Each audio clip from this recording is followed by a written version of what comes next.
Yo, what's up? This is Splendid on Farside TV. My co-host Jeremy Scipio is out there hitting the comedy stage. Of course, we understand that. And the guest that I had in store is in the middle of the desert somewhere, and his Wi-Fi is horrible. But I pulled in, I threw up the bat signal. I pulled in my homeboy, very interesting cat, man. Somebody dear to my heart. Eric Magee. He's a educator. He's a I guess you would say educational administrator. That's what he is. And That's you right. know what? Uh, I thank God that the youth, them high school kids, got somebody like him that kind of understands the world. And he's not fast to throw somebody's like to throw the kids away. You know what I'm saying? So anyway, man, I'm gonna stop jocking and praising my homeboy, but he is my homeboy. So what's up, Eric? What's up, G? It's a blessing, man. Good to see you as always, brother. Yes, sir. Yes, sir. So let's start. What city are you from? Oh man, you and I are from the same hometown, Harbor City, California, down in the South Bay, Del Amo area. That's born and bred, and still staying that way. You know, blessed to have been growing up around brothers like yourself and people like yourself, man, and still trying to make it happen. Yeah, man. We had it. I say this, man. Growing up in the South Bay, we had it good.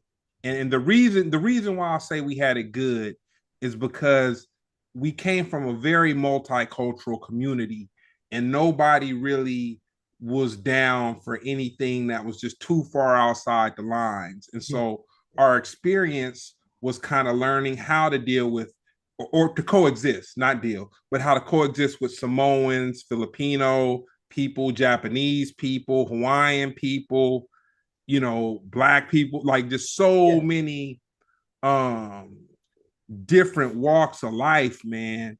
And yeah, yeah. it really as an adult and as I've kind of grown into and as well as me communicating and just dealing with different people and different cultures, that was kind of like my cheat code. Right, right.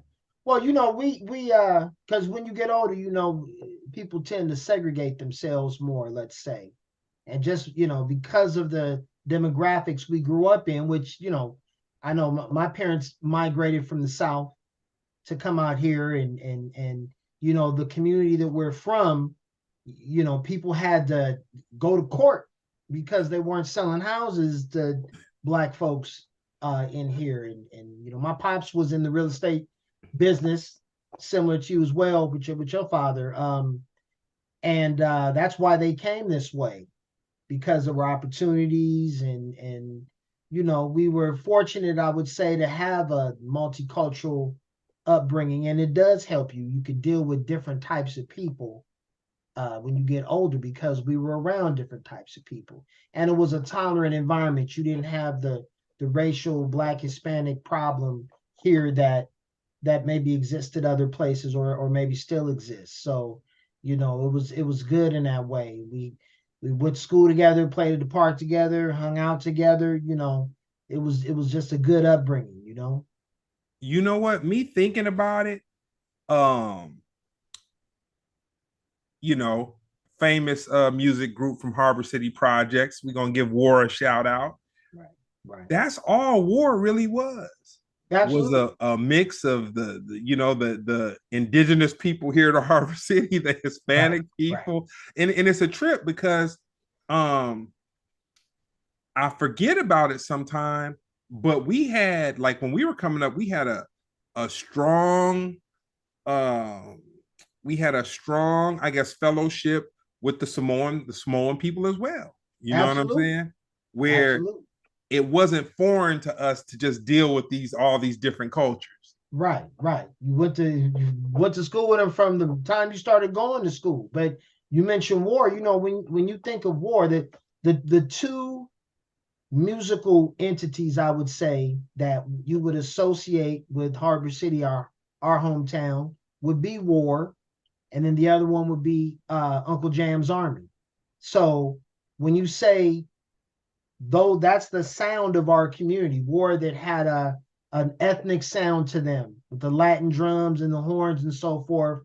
Uh, it's like a root music. But then, the late great Roger Clayton, Uncle Jam, went to Narbonne High School. I believe the brother was Gid Smith. If you look at the early Uncle Jam's Army 12-inch labels, where it said the record was made, it says Harbor City, California. I was when I worked at our alma mater for many years, I was always big on trying to let the young people and the people in general know about the history of our school and our community in terms of music. Uncle Jam's Army started West Coast hip hop, and Uncle Jam's Army started at behind with Narbonne and Harbor City roots. So those are the two areas that you would say that's the sound of our community. The electro funk, hip hop sound, and then the black Latin soul funk sound. Yeah, man. I'll tell you this. Um, at Fleming with hip hop and breakdancing, first just really becoming prevalent, man, breakdancing really leveled the field, man. It really, because you had cats that were like, and this isn't like, I'm not stereotyping, I'm not Right, nothing. right. I'm just saying what it is. You had dudes that were Asian that were probably really to themselves, hell of a cool on the school book and all that kind of stuff, that could just bust some windmills or just do something. And I Hustle, mean right. like to another level of it, not just Yeah, like little kids fumbling around and doing whatever, but it's kind of like the same passion that they may have had, or some, I won't say just Asian people, because we had, black people, we white, we had everybody right, breaking right, that was right, cool. right. But hip hop and breakdance was something that people could take, passionate people could Yeah. take that applied passion and put it towards that, and we were really able to see some talented cats.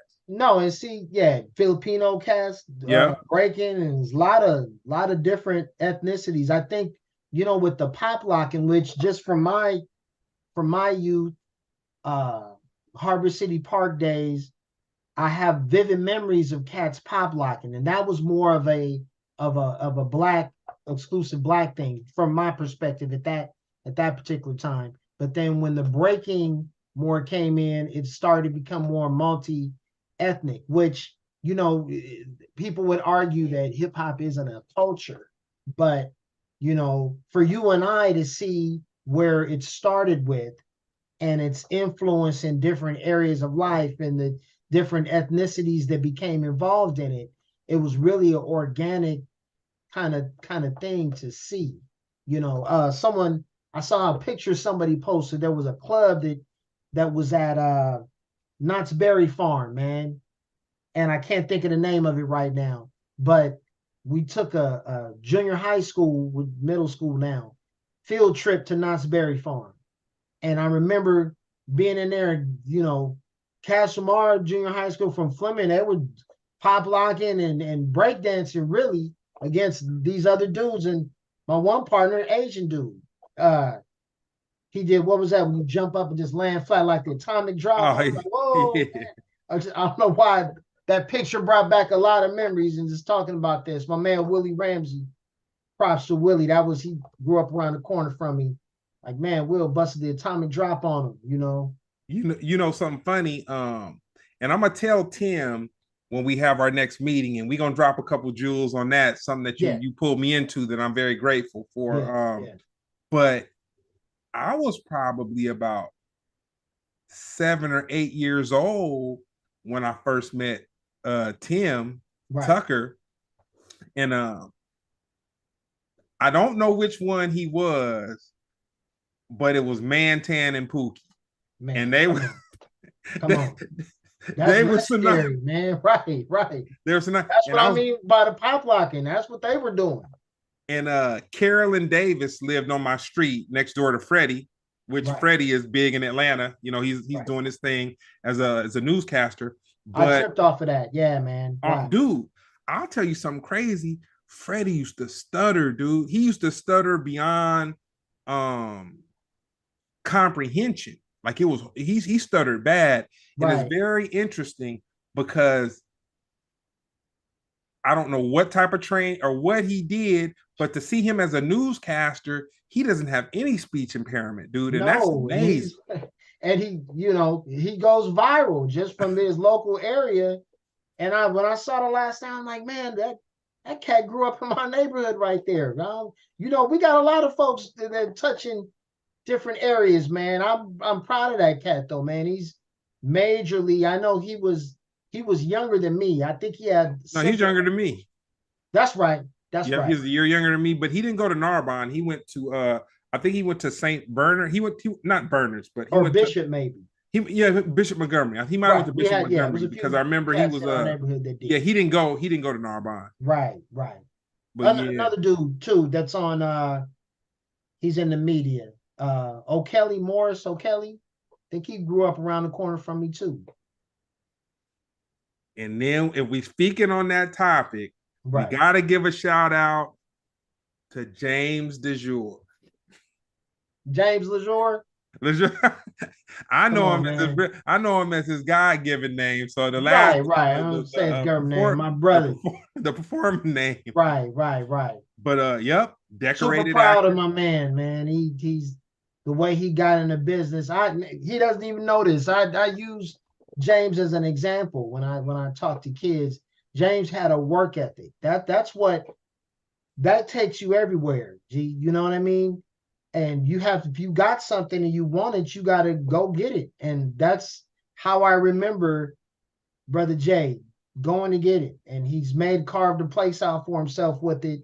And I couldn't be more proud of him, man, to see somebody that you knew from way back then to make it to the place that he's made it in acting, which is Hollywood's a tough game. Anywhere's a tough game for black folks. So he gets all the love and props from me, man, for sure.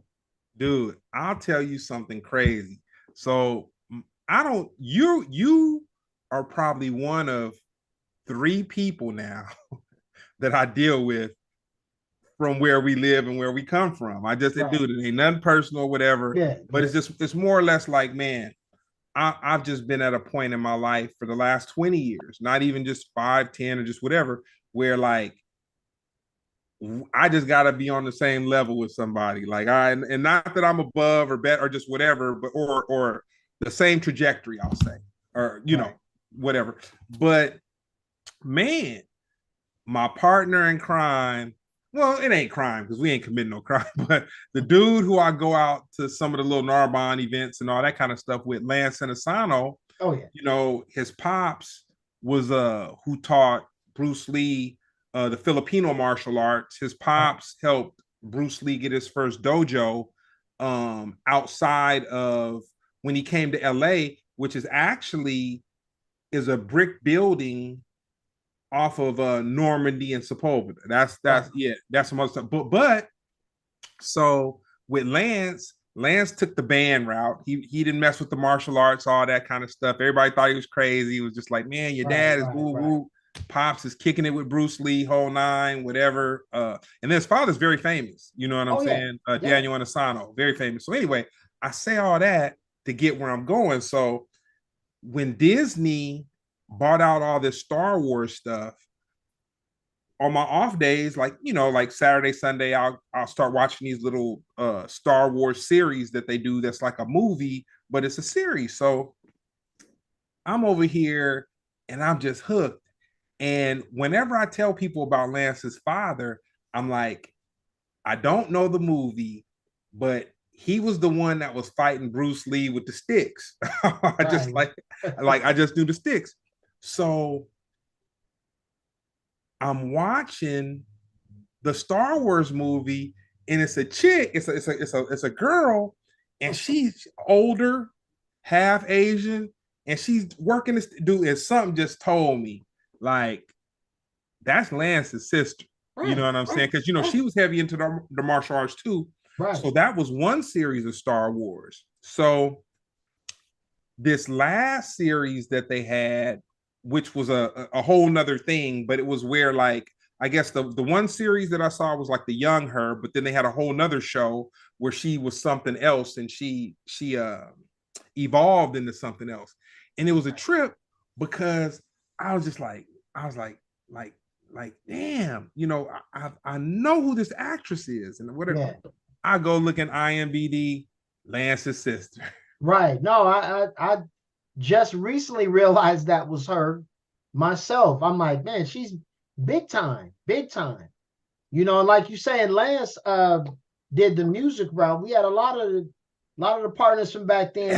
They were into the kind of the punk rock scene, which was kind of cool because kind of made us into it too because we were all in the same type of circles and definitely shout out, rest in peace to my man, my brother John Bunch, who took the Yeah. music.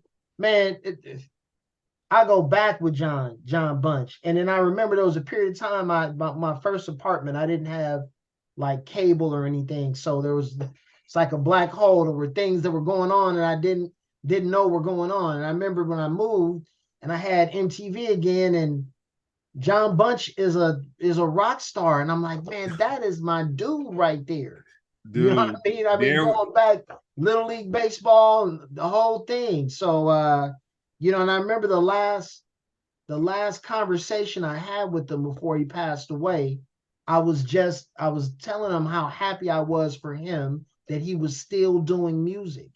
That I remember when he first started with it and they had a love for it and he Yeah. made it and he was still able to do it. Doing something you love later on and post 40 is a blessing, man. It really, really is. So shout out to him and his sis and his family. Yes, sir. So, man, junior high school, Right. what was your soundtrack like?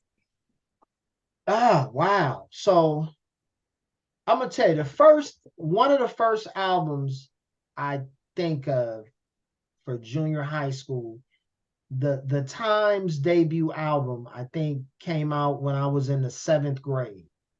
And when Get It Up first came out, the first single, and just the whole thing, and then like, oh, that's that Prince guy, and he's has something to do with this, and just the Times whole style was big, and later on, me and my buddies did the thing in Narbonne, the lip sync thing. The Time was always kind of our target, role models in a certain way with style and suave with the ladies and so forth. But that album, and then also I think um the 1999 Prince album was big for me as Mm-hmm. well. That was the first, like, hey, this dude's really, really about it. It was a double album, and you still bought albums back then. I think that might have been Sam Goody's in the mall, Del Amo that I bought or the warehouse maybe. It might not have been Sam Goody's, it might have been the warehouse, but they don't even have Dude, record stores no more.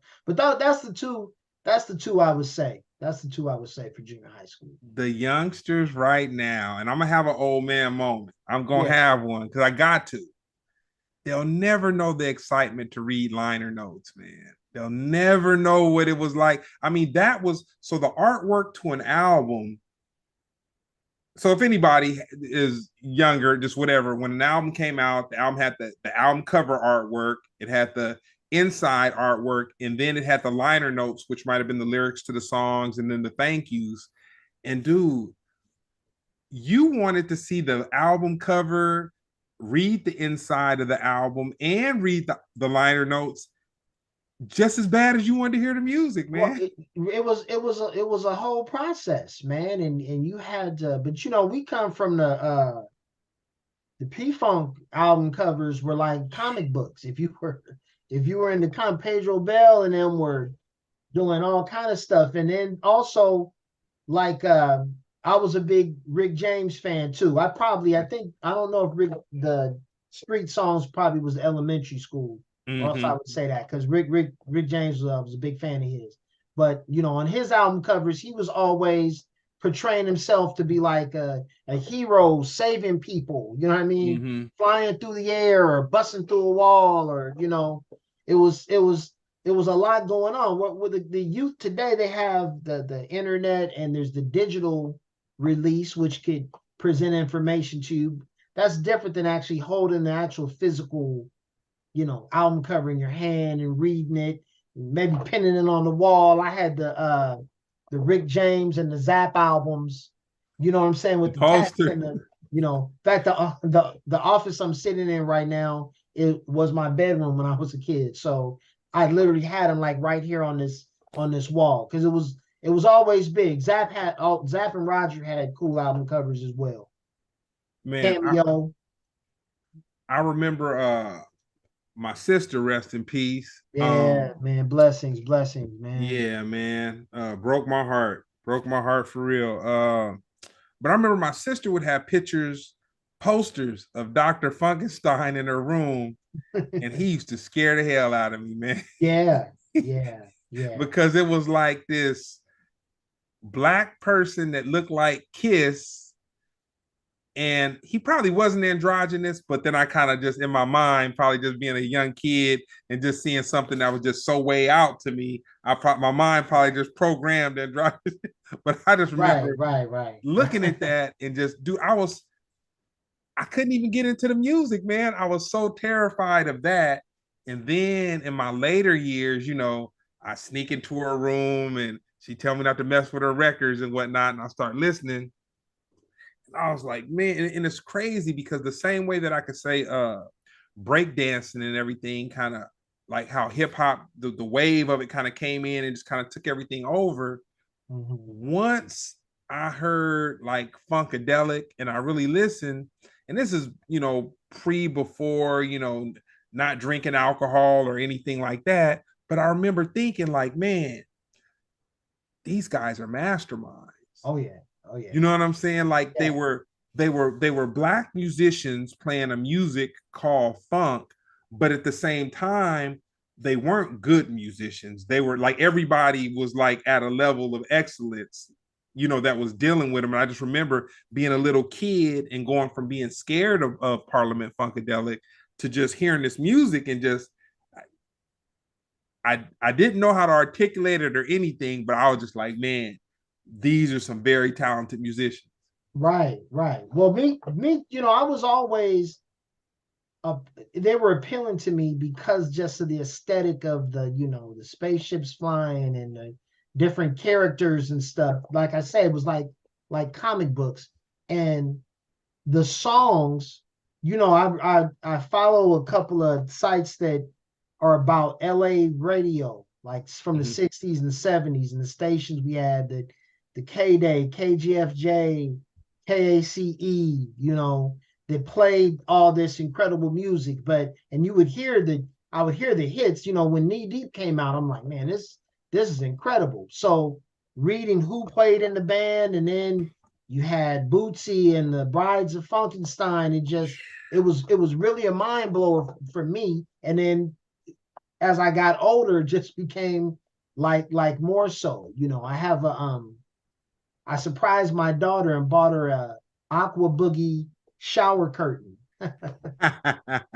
You know what I mean? So, and I always brag. I say, my daughter knew who Bootsy was before she knew who Beyonce was. Not that there's anything wrong with Beyonce, but Hey man, that's a beautiful thing, man. that's I'm my baby jealous. girl. So she knows what James Brown and Prince and funky music and things are. So, but like you're right, man. Them album covers and posters. Sometimes they'd have posters in the and I've been an issue with the it might have been a vanity poster that I had in here. Mom's being like, come on now, this you going a little too far. Yeah, you You know, exercised a little too much.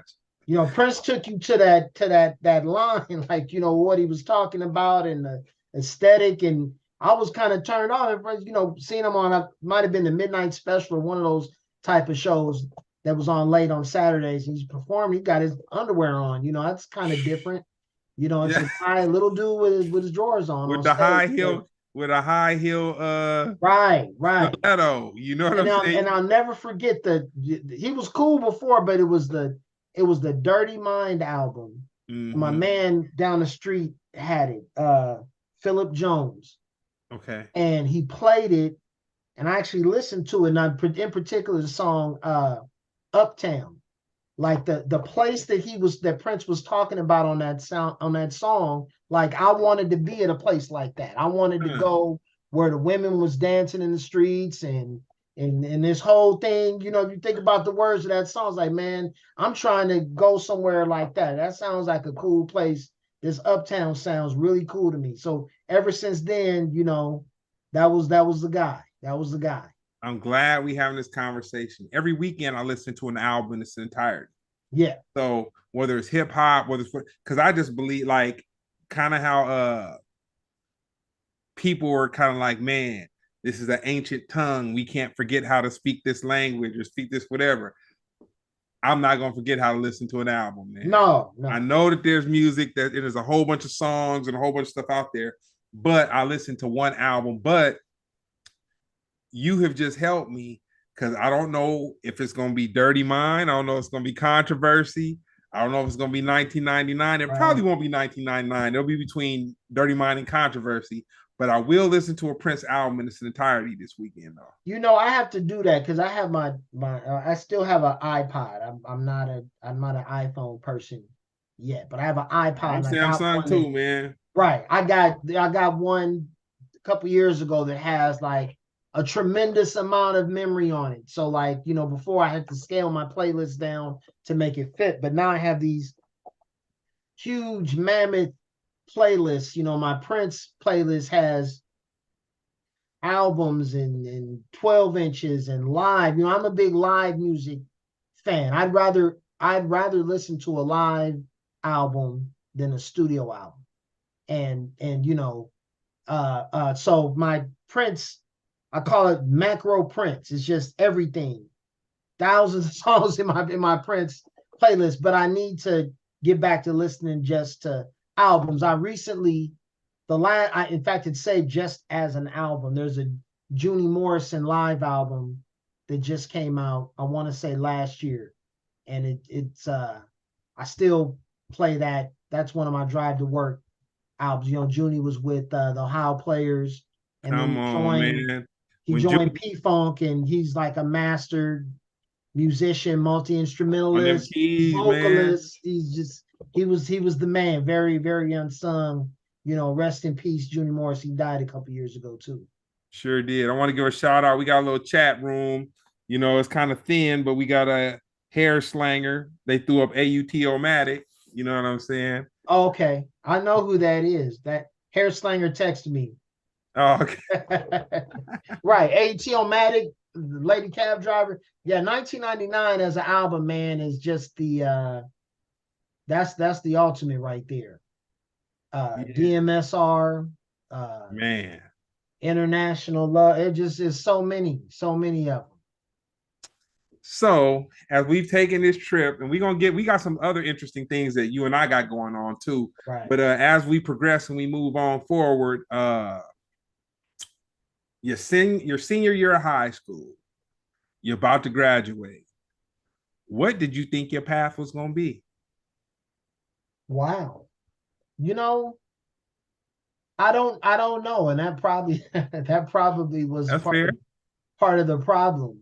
You know, I went to Long Beach State. I wasn't ready. You know, I tell young people, the people that I shouldn't tell them myself, but it gives them context of why I push them the way I do. You know, the party that started maybe when I was in the 11th or 12th grade, you know, didn't end until I was maybe going on 20, 25 years old, maybe let's say.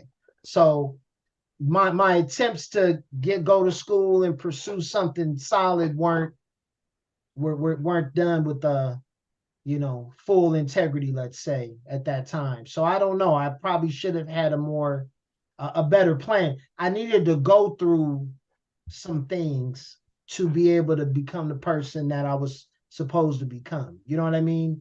And then when I decided on a path, I worked at the LA Times newspaper for many years, like almost 17 years. That having that first real job then pushed me to go back to school, to college, and get my master's degrees and credentials and so forth.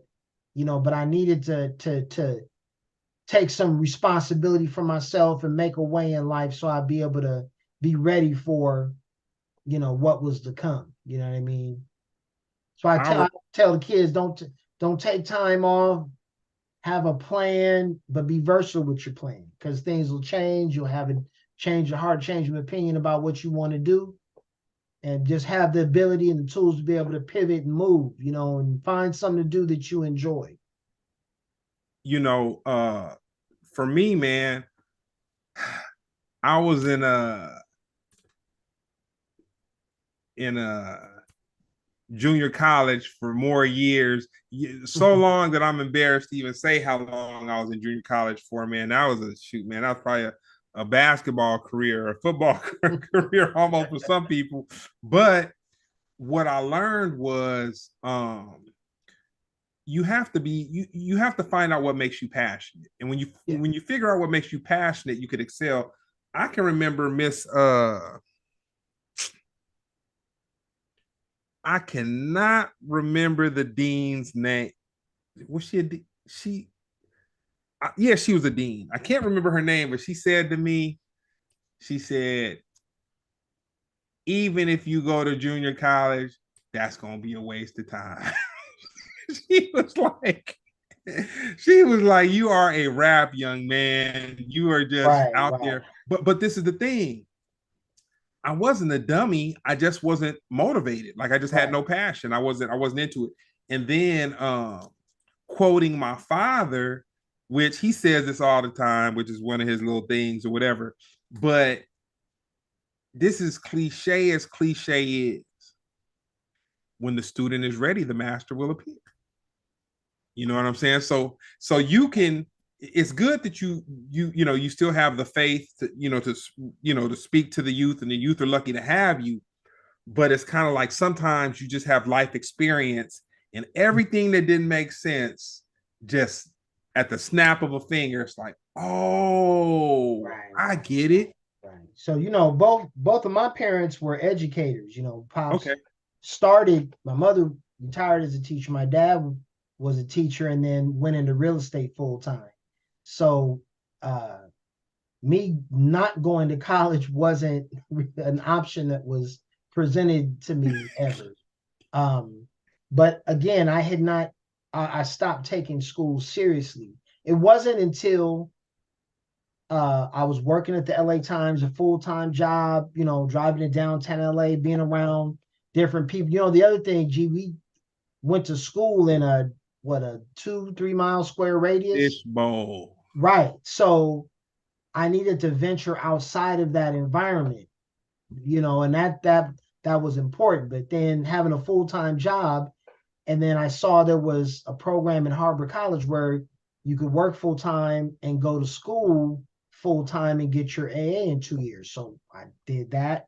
It's a similar situation at Dominguez Hills. I went to do that. And honestly, I mean, obviously, choosing the field of education was there because both of my parents and I have an older brother who's also a retired teacher. Mm-hmm. But when the choice decision came about grad school, I only picked school counseling because it was a shorter number of classes to get that master's than it was to get like in school psych. Had it been the opposite, I would have became a school psych. But so I'm like, okay, this is a fewer number of classes to get a master's degree in counseling. So this is what I'll go for. And I in hindsight, it's kind of crazy because I feel like I was meant to be a school counselor, but that's honestly the reason why I chose that path. I wanted to get it over with as soon as possible. When I did go back to school, what I found was that I really enjoyed it. And the truth be told, because of my parents, school was not hard for me. And I realized that, it felt good to do something that I was good at, and I took pride in, and it really turned me on a more positive direction and take things more seriously. And it's been a blessing. I enjoy working in education. It's not always easy, but it's always rewarding, you know. And then I worked for so long in the community that I grew up in and that I still live in, and I'm constantly running into former students of mine. You could be having a bad day. Uh, I could tell a quick story. My mother passed away in 2020, and then which was right at the beginning of right in the middle of the pandemic, so everything was all weird, and then the Mother's Day the year after, it's my first Mother's Day without my mother, and I'm on a Zoom call with my wife and my mother-in-law's family. Mm-hmm. Okay, so I'm thanking my mother-in-law. Thank you, Mom, for being there for me. I appreciate you, love you, happy Mother's Day. By the time I get home, my wife is crying. When I got off the meeting, they called and said my wife's grandmother had passed away, my mother's mother. Okay, so I'm like not having a good day now. So tell my wife, man, I'll go pick up some and my wife obviously is upset. Her my grandmother's passed away. Mm-hmm. Okay, so I'll pick up some Black Angus and we'll just, and I don't even, I have on probably what I slept in because then unshaven, which was often the case during the pandemic because we were stuck in the house. And the Black Angus here, there's a lot of students, former students that work at that Black Angus. Mm-hmm. And I'm like, I tell my wife, well, have them do the curbside. So, because I don't want to see nobody, I don't want to go in. I'm looking homeless right now. Okay. So there's no curbside. It's like, dang, I got to go in. So I walk in, I'm trying to be in the corner, be discreet. Young lady comes, Mr. Magee, Mr. Magee. It's good to see you. I'm in college now. I'm doing this, I'm doing that. Thank you. Oh, so Mr. Magee's here. Come see. I'm like, man, come on. I didn't really want to see anybody, but there were 3 former students in there, and they were excited to tell me what they were doing with their life. That's Okay. dope.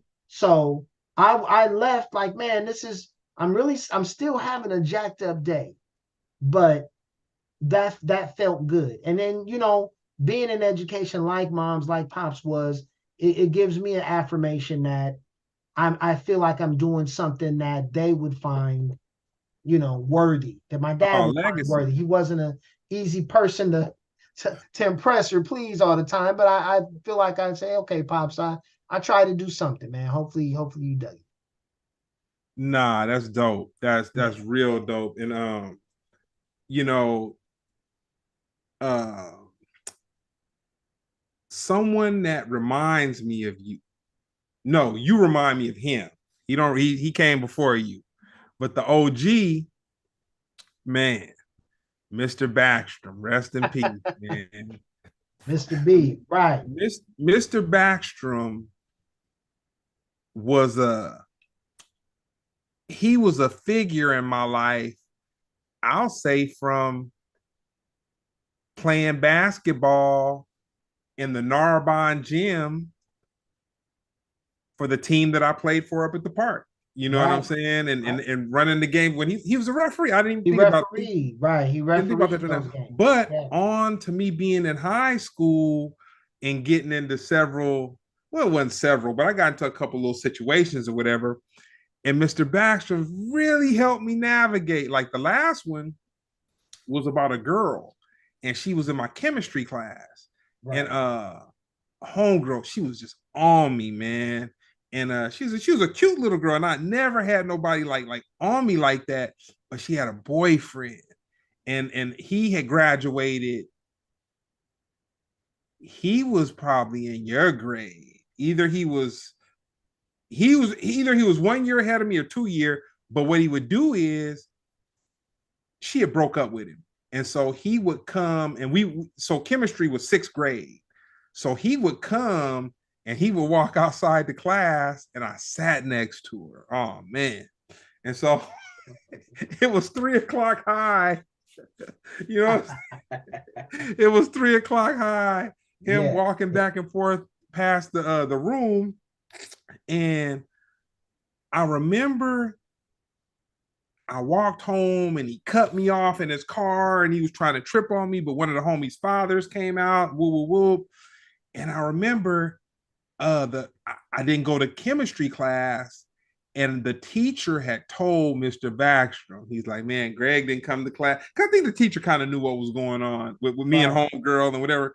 And she might have liked me, but I think she was, I mean, we messed around a little bit, but I think that it was more of her getting her ex-boyfriend jealous. Yeah, they Which wanna I tell you, he was after that. He's a no, they clown. they they they throw you in to because they like being in the mix, you know. Hey, let me tell you. Yeah. So Mr. Backstrom finds me on campus and he's like, man, what's going on with you, son? You know what I'm saying? You're not coming to class. Your teacher reached out to me. He's like, what's going on with you, man? You're a smart kid. Woo, woo. And I was like, I'm dealing with homegirl and her ex-boyfriend. He just comes up to the school and he comes up to my class and he's just tripping. And he said, tell me this, son. He said, does she still talk to him on the phone? I was like, yep. He was like, has he ever come up to the school and gave her gifts? I was like, yeah. He said, roses? I was like, yeah. He said, did she keep them or did she throw them away? She kept them. You know what I'm saying? He said, oh, son, you got to leave her alone, man. You know what I'm saying? Okay. So shout out to Okay. Mr. Baxter, man. He Oh was yeah, definitely. Rest he, in he, he peace. was gaming me up as a senior. You know Yeah. what I'm No, I saying? was, I was new to I was in a whole other career before I became a counselor. So Mr. Backstrom was my, role model in the sense of, hey, what do I do? How do I navigate? Because he did that for us. And for back when your sister was in school, back when my brother was in Yeah. school, he was there forever and was from the community. So, I always used him as a role model, definitely in a lot of ways. A lot of ways. Tight. So Yeah. now we gonna progress, man. I want to really appreciate you giving me the opportunity to come on to this jazz festival situation going on in Harbor City. Um, Right. and it's crazy because I used to think I crowded you a little too much. We don't even talk, so I don't know how I thought that, but I used to feel like I crowded you. But this is what it was. When you posted that car on Facebook and I saw it, I was like, yo. And at the time I had the money and I was like, yo. And I hit you up and you immediately pulled the car down. And I was like, Man. man, let me come by the Oh house. man, And you I, you said you was we'll, coming by with money. I was hey, no need to negotiate any further. But yeah, no, hey, man, you were when um I was called into the first meeting to talk about potentially having a Harbor City Jazz Festival. As I'm sitting there hearing the information from brother Tim Tucker, I started texting you under the table like, "Oh, gee, this is what they're talking about, man. This is right up your right up your alley." yeah, So yeah, I don't, I'm a lover of music. I can talk about music. I can play some funky music for you, but in terms of getting somebody to perform somewhere, that's not a field or endeavor I've ever been in, but I know you have. And it's for our community and I'm really looking forward to it. Not every neighborhood has a beautiful park with a huge lake in it and centrally located, make it an annual thing that could bring people together. We have other events. There's the Harbor City Family Reunion they have every year at Harbor City Park. Um, and that's always comes off really really nice and seeing all kind of different people, so we're looking forward to it, man. I'm glad you're a part of it and we're gonna make it work. It's still in the processing stage right now and we'll be sharing more information as it becomes available, but September 1st, right? yep. September, hey man, September 1st, we are gonna have a congratulatory something. I don't know what, man. We're gonna be out there on that beautiful lake. I went there this morning. You know what Oh I'm saying? I yeah, went there this morning to take the pictures so we can kind of like plot it out and whatnot. But there was a bond measure or something of that nature a few years ago that passed to revitalize the park and the area. And it took them a minute, but man, it's beautiful now. Just when we were out there last week, seeing people walking their dogs and playing with their kids and on the backdrop of the lake like that, it's really nice. And I'm looking forward to it. Something really celebrating our community's culture. Bringing people together around some really good music and just people collaborating and being together and having a good time. That's one thing we always have known how to do in our community. So looking forward to it, and I'm glad you're a part of it, brother. Oh no, we gonna make some stuff happen. And um I really, you know, where my mind kind of stood with Harbor City Park in the lake and everything, there's two things as of late that kind of stuck out in my memory. Uh, One thing was I knew that when they had drained it, they drained it because there was some type of non-venomous but aggressive snakes that they had down there, like because it's Yeah, kind of like a little wildlife sanctuary, which the girl right, was kind of right, explaining to us. They have protected species and stuff down there, whatever. So right. one, them having those snakes down there kind of had deterred me from any type of beauty that could be down there. And the second one was his name Harvey or No, Reggie? Reggie the alligator. Right, right. Yeah. Reggie's at the LA Zoo now. I remember the first time we took our daughter to the LA Zoo and saw him. It was like, he's from our neighborhood. He was in our park, She was just a toddler, but yeah, so they've done a lot to revitalize it, remodel everything there. They raised the I believe they raised the street next to it because it was a used to be a flooding issue. Mm-hmm.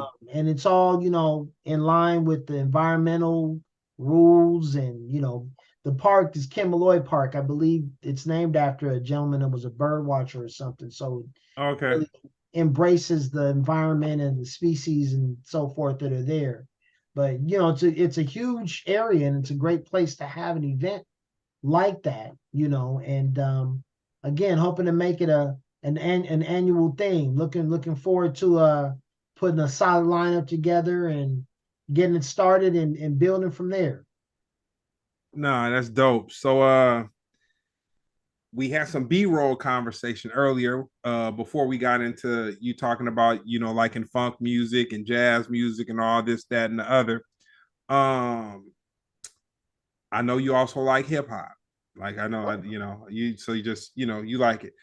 Um, if you could have a versus, dead or alive, who would you like to see battle each other? Okay, a hip hop versus. Oh no, it could be whatever. Oh, anybody. Yeah. Okay, okay. Um, wow. Okay, I would say we looked at Prince. Prince and Michael Jackson, I think, would be the one that everybody would want to see. That would be one. I'm trying to think of somebody else.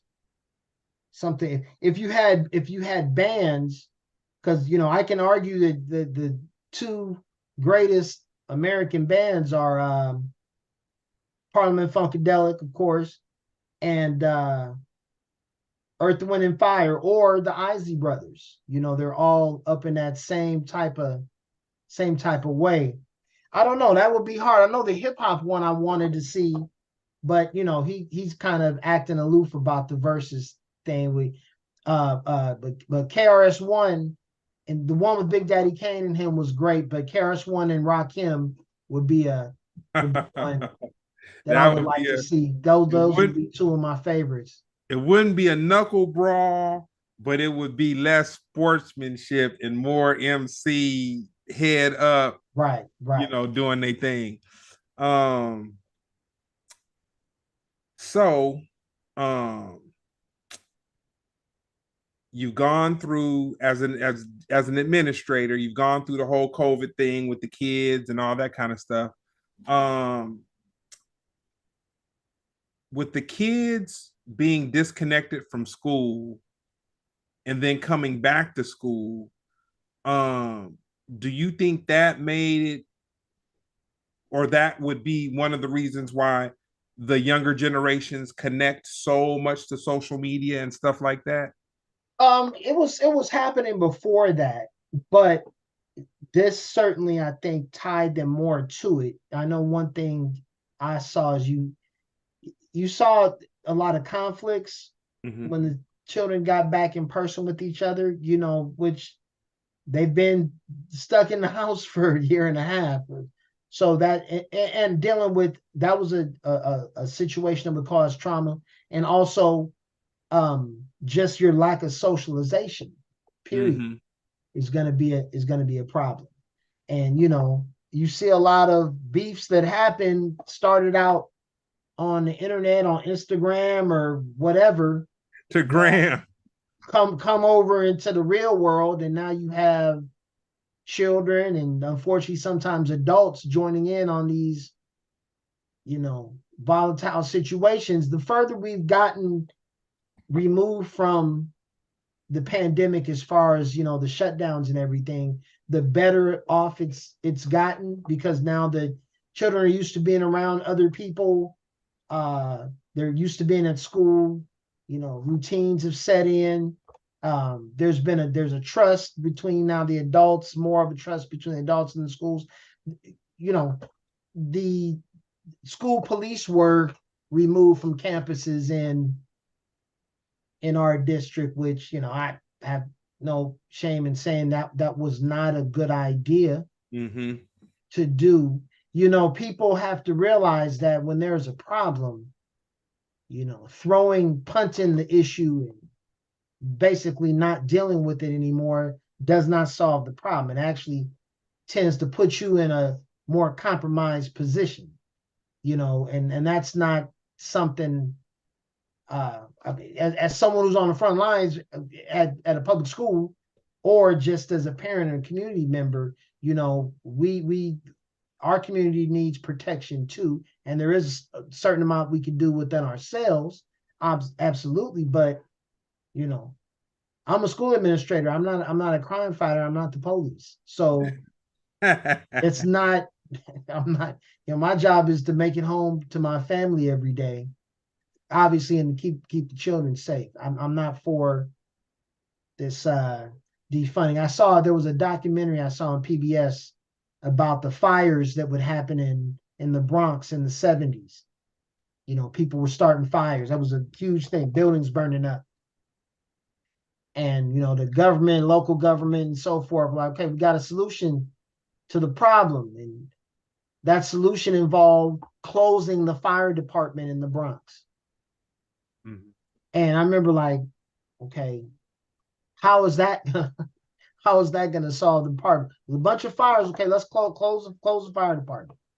I don't know if people think through these things sometimes to see that they're going to put you in a worse situation. They're going to compromise you. I have responsibilities in my job. I have to conduct myself in a certain way, or I lose my job. Now that should apply to the police or any other uh, line of work. Okay, not just say let's not have it no more, and have the OK Corral or Amsterdam. Not saying that I'm in that situation. I I know you get it. watch The Wire, brother. No, come on, Okay, man. Come on, man. but I'm Hey, saying if you got cities throughout with no police, that's not the answer. it's not the answer. It's not the answer. I'm all for do for self. Always been that person. I've my Marcus Garvey shirt on. Okay, I'm not looking outside of myself and my community for my solutions to problems, but my community and my family deserves the same protection and rights that anybody else does. And if we don't have that, I'm gonna say something about it. So that's my soapbox with that. We're doing, Luis Ryan, we're doing an awesome job getting kids to college, getting kids graduated, winning sports championships, which that I'd like to do that too. So it's a blessing, man. And things are, but as far as the social media, it's a good thing. It can be a positive thing. Greg, we were on Atari, man, in television. You know what I Yeah, mean? Nintendo. The children have the entire world in their hands now. Now, there are plenty of downsides to that. But if we can figure out a way to get on the positive side of that, as far as education and collaborating on economics with our community and having our children be well read and well versed and technologically savvy because of this. Baby girl, my daughter was making movies. We don't let her like post stuff, but like she has such a creativity with video and technology already. We Mm-hmm. was playing with baseball cards, you know what I'm saying, at that age. So it's a good thing, but just like with anything else, we have to utilize it to our advantage. Mm-hmm. Yeah, no, that's one of the things that I learned kind of traveling abroad. It's like, okay, in the LA school district, we were lucky if you got Spanish, you know what I'm saying? And then some had French, and then you're moving around. And as an adult, I was in Africa, and we were in this we were in a province inside Namibia, and Mm-hmm. a music video was being shot. And me, I just talk to everybody, and I like to just ask people about stuff and just whatever.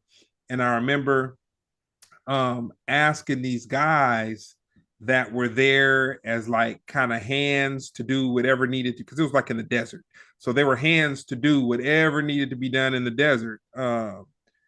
I saw two amazing things. One, over near the tent where the catering was, some type of viper was found, and it was picked up, and it was walked. Somebody who was African but shorter than me picked it up, and they just walked it out, and they didn't kill it or nothing, but he picked it up, and he didn't do it like it was no big thing. He knew that it was he had done it before, because Sure. he grabbed it. And the second thing was, when I was talking to these guys, one of them told me that he spoke like five languages and then six different dialects. And Mm. I just remember saying to myself, like, dang, one thing about being in Africa, that part of Africa that I was in, I said, man, if somebody is out here and they're starving,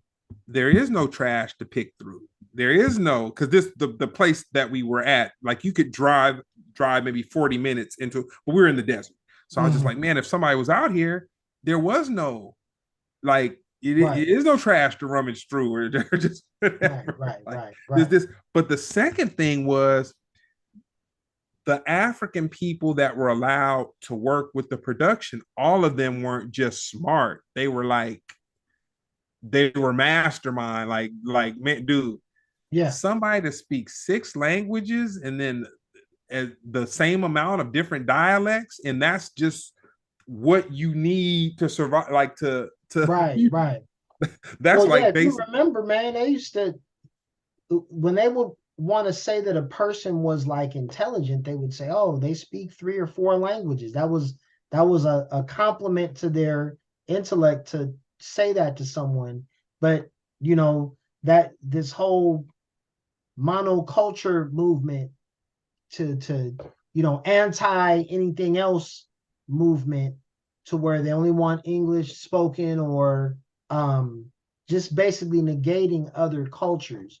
We Mm-hmm. have to empower ourselves and guide our children to do the same thing to defend themselves against that, because you can get lost in this internet and this social media and not Lost in the realize sauce. the world is they're trying to take this in a direction that's not to your benefit. So the way to prevent that from happening is to immerse yourself in positive things in academic based endeavors and economic based endeavors where we can collab with each other. The gentleman you talking about that speaks all them languages, he can have a relationship with another culture that could be beneficial to him and his family because of that. You know what I mean? So when you limit yourself to this one way, you're limiting yourself and your future and your family, your ability to grow and prosper. And we have to move away from that, man. We really do. So we winding them down. I just got a couple more for you. So Wow. if you had a biopic, what would it be titled? Wow. I don't know.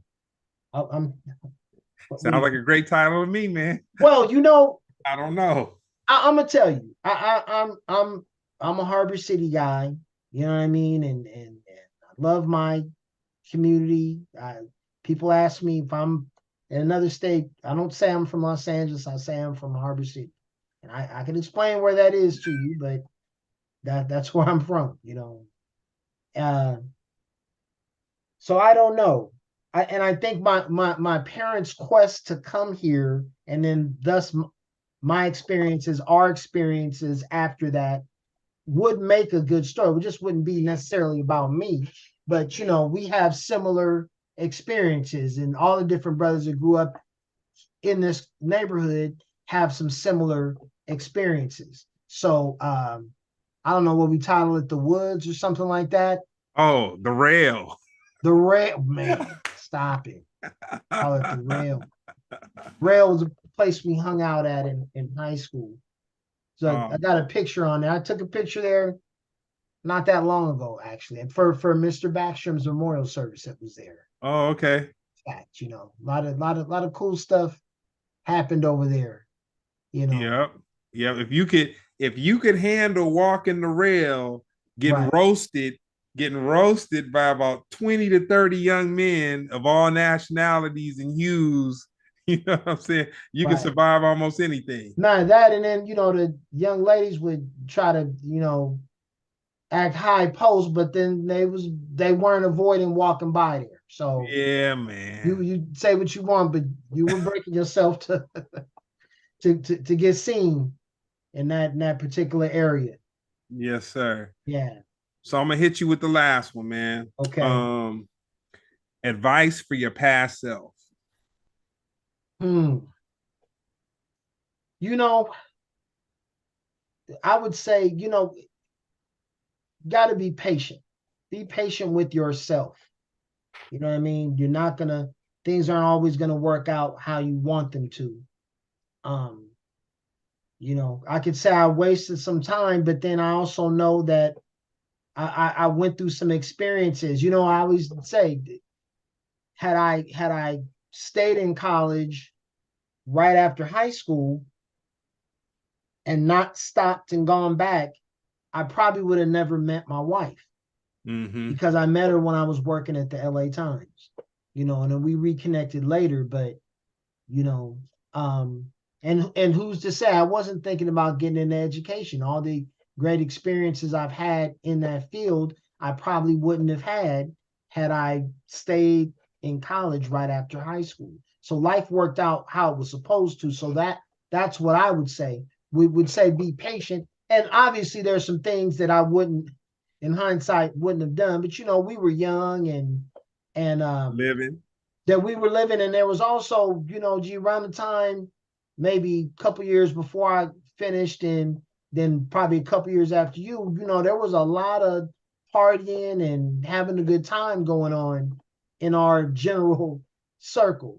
Yeah. So, what was it all the best? No, but they make for some great experiences and stories that we could talk about, not live on the internet, but Matter of factly. I will say, uh, I know my way around because of the experiences I had during that time. So it's just about being patient. You don't want to be people beat up on themselves and end up falling off, and you lose out on your second or third chance. And not everybody gets those second and third chances. Not all our partners we grew up with made it this far. We just got to Man. take every day as a blessing and keep it pushing. Well, I'll say this, man. Closing out, with the wild youth that we got on the streets of Los Angeles right now, knowing that you're an administrator make me sleep just a little easier, man. Even if it's about by that That's much, right. That's right. with the rest, because I know that in the celebratory fashion of the great Jim Backstrom, uh you know how to communicate with the youth and not just be that uncool, stiff guy and whatnot.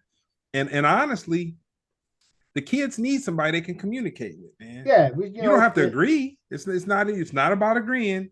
It's about someone having enough respect. Because if you want respect, you got to give respect. for sure. And so it's about somebody having enough respect to communicate with them in their language, Yeah. and that could be just the difference right there. Well, I appreciate it, brother. It's always a pleasure talking to you, and thankful for the opportunity to chop it up, and we got some more things we can do. Maybe we'll do this again. We get closer to the event. We got to. We got to. So with Sure, that being sure. said, this is another episode of Splendid Radio on Farside